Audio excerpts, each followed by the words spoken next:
Welcome to my channel. இன்னைக்கு பார்க்க போகிற ரெசிபி கறி குழம்பு. வாங்க பார்க்கலாம். ஃபர்ஸ்ட் ஒரு பாத்திரம் எடுத்துக்கலாம். அதில் எண்ணெய் போட்டுக்கலாம். பட்டை, ஏலக்காய், கிராம்பு சேர்த்துக்கலாம்.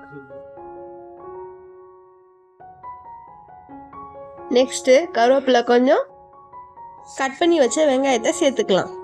சேர்த்துட்டு நல்லா மிக்ஸ் பண்ணிக்கலாம். கண்ணாடி பதம் வர வரையும் நல்லா வதக்கணும். இப்போ நம்ம இஞ்சி பூண்டு பேஸ்ட்டை சேர்த்துக்கலாம். சேர்த்துட்டு நல்லா மிக்ஸ் பண்ணிக்கலாம். அந்த பச்சை வாசனை எல்லாம் போகிற வரை நல்லா வதக்கணும். இப்போ அரைச்சி வச்ச தக்காளியை சேர்த்துக்கலாம். நான் 5 தக்காளி எடுத்து அரைச்சி சேர்த்துக்கிறேன்.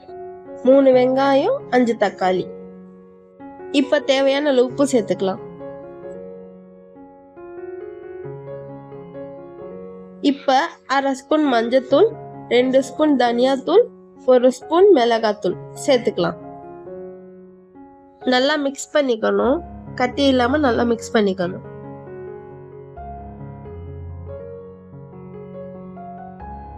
இப்ப நம்ம கழுவி வச்ச சிக்கனை சேர்த்துக்கலாம்.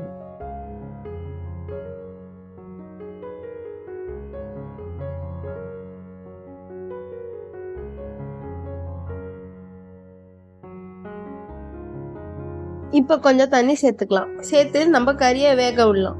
இப்போ நெக்ஸ்ட்டு கொஞ்சம் தேங்காய் எடுத்துக்கலாம். அதை கட் பண்ணி மிக்ஸி ஜாரில் சேர்த்துட்டு 1 ஸ்பூன் சோம்பு சேர்த்துக்கலாம். பச்சை மிளகா 1 சேர்த்துக்கலாம். சேர்த்து அரைச்சி எடுத்துக்கலாம். இப்போ கறி வெந்துருச்சான்னு செக் பண்ணிக்கலாம். கறி வெந்துருச்சு. இப்போ நம்ம அரைச்சி வச்ச பேஸ்ட்டை ஆட் பண்ணிக்கலாம். ஆட் பண்ணி நல்லா மிக்ஸ் பண்ணிட்டுறணும்.